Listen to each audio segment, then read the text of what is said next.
दोस्तों, मेरा नाम ज़हीरा है और मैं सहारनपुर शहर की रहने वाली हूँ। वैसे तो मैं अभी 22 साल की ही हूँ, लेकिन मेरी अमानत अभी से कूदने और मचलने लगी थी।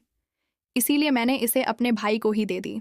उस समय मैंने पहली बार किसी को अपनी अमानत दी थी, इसीलिए मुझे बहुत दर्द हुआ था। वैसे तो नवीन भैया मेरे सगे भाई नहीं हैं, लेकिन वह मेरे चाचा के लड़के हैं। इसीलिए रिश्ते में वह मेरे भाई ही लगते हैं। मेरी हाइट 512 फीट है तथा भैया की हाइट 5 फीट तक है, क्योंकि वह मुझसे उम्र में भी 2 साल छोटे हैं। हम शहर में रहते थे और हमारे चाचा और उनकी फैमिली गांव में रहती थी। इस बार नवीन भैया ने 12वीं क्लियर की थी, इसलिए वह अपनी छुट्टियां मनाने हमारे पास शहर आए थे। जब नवीन भैया हमारे घर आए तो मेरे अम्मी अब्बू भी बहुत खुश हुए, क्योंकि मेरा कोई भाई नहीं है। इसीलिए अब्बू नवीन भैया को ही अपना बेटा समझते थे। नवीन भैया शुरू से ही देखने में बहुत सुंदर थे और उनकी बॉडी भी बहुत अच्छी थी। भैया जब हमारे घर आए थे तो उस दिन मैंने जीन्स और टॉप पहन रखा था, जिसकी फिटिंग बहुत ही टाइट थी। इसलिए भैया मुझे देखते ही रह गए। उस दिन हम सभी ने बहुत बातें की तथा अम्मी ने घर में बिरयानी भी बनाई थी। सभी लोग नवीन भैया को लेकर बहुत खुश थे। रात को नवीन भैया अम्मी अब्बू के साथ ही सो गए। मैंने सोचा था कि शायद वह मेरे कमरे में सोएंगे, लेकिन अम्मी अब्बू ने उन्हें अपने पास सुला लिया। सुबह भैया लेट ही उठे थे। जब तक भैया उठे अब्बू बैंक जा चुके थे और अम्मी हमारे लिए खाना बना रही थी। मैं भैया के कमरे में चाय देने चली गई। आज मैं सुबह ही नहा धोकर तैयार हो गई थी और मेकअप करके फिटिंग वाला सूट सलवार पहन लिया था। मेरे सुबह सुबह दर्शन करके भैया खुश हो गए। उन्होंने हंसते हुए कहा, दीदी, आज तो आप बहुत खूबसूरत लग रही हो। किसके लिए घर में तुम ही तो आए हो? भैया मुस्कुराकर बोले, भला मेरे लिए इतनी सजने संवरने की क्या जरूरत है? मैं कौन सा तुम्हारा शौहर हूं? मैंने हंसते हुए कहा। भैया आप तो बुद्ध के बुद्ध ही रहोगे। फिर मैंने उन्हें चाय दी और वहां से चली गई। 2 घंटे बाद अम्मी ने खाना टेबल पर लगा दिया और खुद पड़ोस वाली आंटी के यहाँ चली गई। थोड़ी देर बाद भैया भी नहाकर खाना खाने आ गए। मैं डाइनिंग टेबल पर उनका इंतजार कर रही थी। मैंने जानबूझकर चुन्नी नहीं ली थी ताकि भैया को मेरा ध्यान आकर्षित कर सके। भैया ने सबसे पहले मुझे देखा और फिर मैंने उन्हें आंख मार दी। भैया हंसकर बोले, दीदी ऐसे मत मारो, लग जाएगी।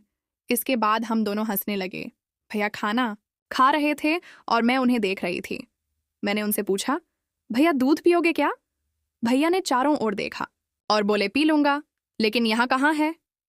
मैंने मुस्कुराते हुए कहा, मैं उस वाले दूध की बात नहीं कर रही हूँ।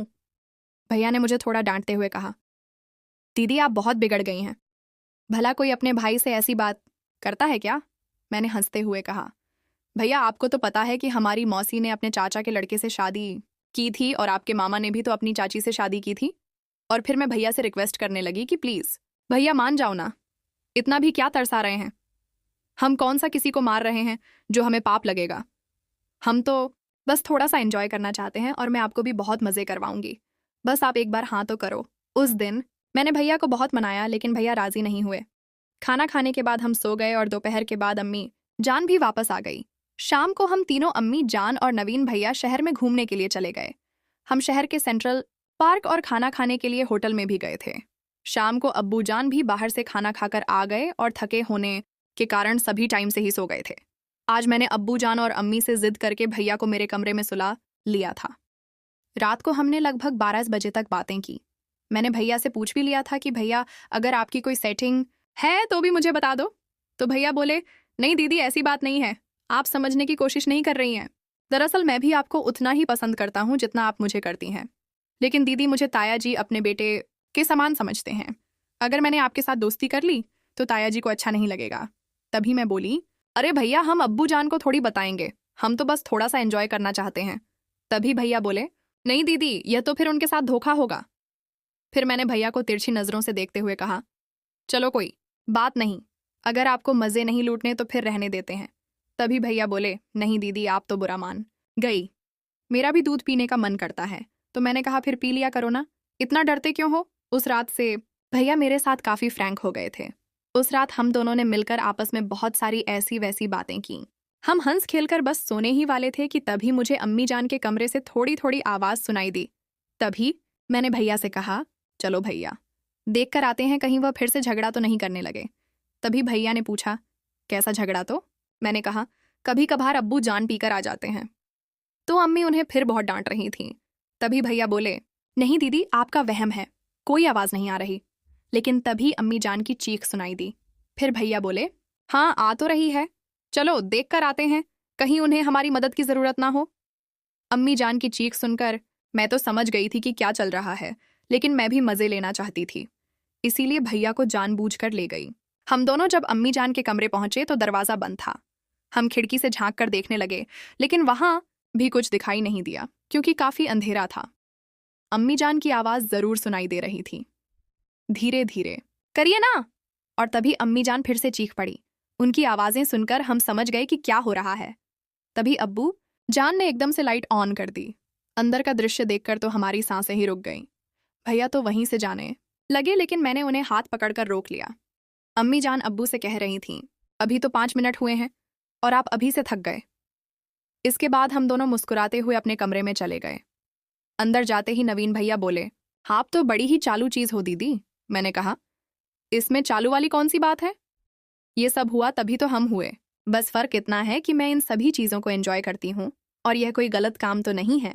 तभी भैया शर्माते हुए बोले, दीदी मुझे भी भूख लग रही है, थोड़ा दूध पीने को मिल जाएगा। तभी मैंने भैया की टांग खींचते हुए कहा, अच्छा तो अब तुम्हें दूध भी पीना है? अरे पागल, मैं रिश्ते में तुम्हारी दीदी लगती हूँ और तुम अपनी दीदी से इस तरह की बातें कर रहे हो। मेरा इतना मजाक करते ही नवीन भैया तो पानी पानी हो गए, लेकिन फिर मैं जोर जोर से हंसने लगी। नवीन भैया बोले, बस भी करो दीदी, आप तो हमेशा मुझे डराती रहती हो। मैं बोली, अच्छा यह लो पी लो दूध, या कोई शुभ मुहूर्त निकलवाना पड़ेगा। एक दिन भैया बहुत उदास और शर्मिंदा थे, इसलिए वह दूध नहीं पी रहे थे। मुझे लगा कि अब मुझे ही कुछ करना पड़ेगा। मैंने अपने हाथों से भैया को दूध पिलाना शुरू किया। तभी मुझे समझ आया कि भैया कितने भूखे थे। वह आधे घंटे तक लगातार दूध पीते रहे। भैया को दूध पीते देख मेरी खुशी का तो कोई ठिकाना ही नहीं था। सच बताऊं, मेरी तो मोटर का पानी ही निकल गया था। आधे घंटे बाद भैया बोले, बस दीदी अब मुझसे और नहीं पिया जाएगा। वास्तव में आज दूध पीकर बहुत मजा आ गया। मैंने पहली बार ऐसा मीठा दूध पिया है। तब मैंने कहा, इसलिए तो मैं कह रही थी भैया, अगर आप अपनी दीदी का फायदा उठाना चाहते हो तो उठा लिया करो, वरना ऐसी दीदी हर किसी को नहीं मिलती। फिर मैंने भैया से कहा, अच्छा अब मुझे घोड़े की सवारी कराओ। भैया बोले, दीदी सवारी तो मैं आपको करवा दूंगा, लेकिन मुझे डर लग रहा है कि कहीं 9 महीने बाद आपकी सुनी गोद ना भर जाए। भैया की ऐसी बात सुनकर मैं एकदम उदास हो गई। मैंने कहा, भैया आप तो बहुत डरपोक हो, कुछ नहीं होगा, जो होगा बाद में देख लेंगे। आज मेरा घुड़सवारी करने का बहुत मन था। मैंने अपने भैया को बहुत मनाया, लेकिन वो नहीं माने। उन्होंने कहा, नहीं दीदी, कहीं कुछ गलत हो गया तो संभाल नहीं पाएंगे। काफी देर सोचने के बाद मैंने भैया से कहा, चलो मैं अम्मी के कमरे से जाकर गुब्बारा ले आती हूँ, उसके बाद तो करवा दोगे ना? मेरे यह सुनते ही भैया और भी डर गए। उन्होंने कहा, पागल हो गई हो इतनी रात को, ताया जी के कमरे से तुम्हें बिल्कुल भी डर नहीं लगता? मैं जाने ही वाली थी कि भैया ने मेरा हाथ पकड़कर रोक लिया और बोले, नहीं दीदी, हम कल बाजार से ले आएंगे। अगर ताया जी जाग गए तो और भी बड़ी समस्या खड़ी हो जाएगी। आज और रुक जाओ। मैं रुआ से अंदाज में बोली, नहीं भैया, आप बात को समझ नहीं रहे हैं। मैं अब बिल्कुल भी बर्दाश्त नहीं कर सकती, अब तो सब्र के बाहर हो रहा है। भैया ने मुझे बहुत समझाया और रात भी काफी हो चुकी थी, तो हमें कब नींद आ गई पता ही नहीं चला। सुबह हमेशा की तरह भैया देर से ही उठे, लेकिन मैं जल्दी ही जाग गई थी और अम्मी जान को काम में मदद कर रही थी। अब्बू जान भी 9 बजे तक बैंक के लिए निकल चुके थे। मैं हमेशा की तरह सुबह सुबह ही नहा ली थी और भैया के कमरे में चाय देने के लिए चली गई थी। भैया फोन चला रहे थे और चाय का इंतजार कर रहे थे। मुझे देखकर वह धीमे धीमे मुस्कुराने लगे, क्योंकि उन्हें रात की बातें याद आ गई थीं। मैं भी उन्हें देखकर मुस्कुराने लगी। तभी मैंने भैया से पूछा, अच्छा क्या पियोगे, चाय पियोगे या फिर दूध? भैया हंसते हुए बोले, नहीं दीदी, मेहरबानी करो, सुबह सुबह तो मैं चाय ही पाऊंगा।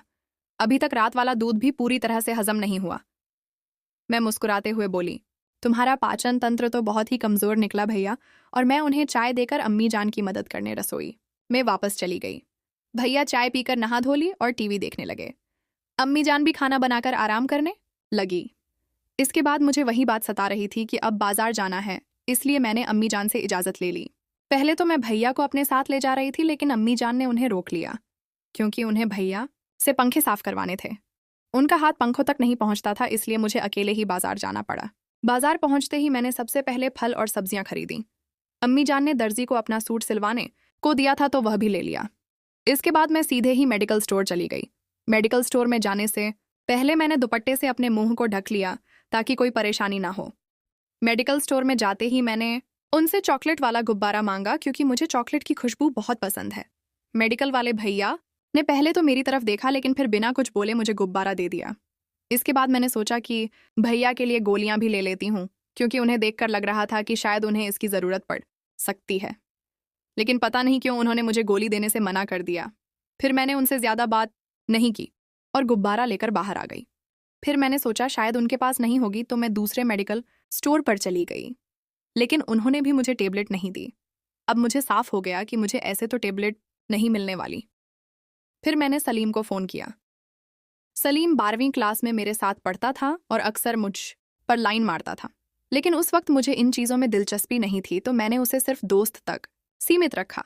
सलीम के बड़े भाई का यहाँ पर मेडिकल स्टोर है, लेकिन सलीम अब खुद दिल्ली चला गया है। सलीम को फ़ोन करते ही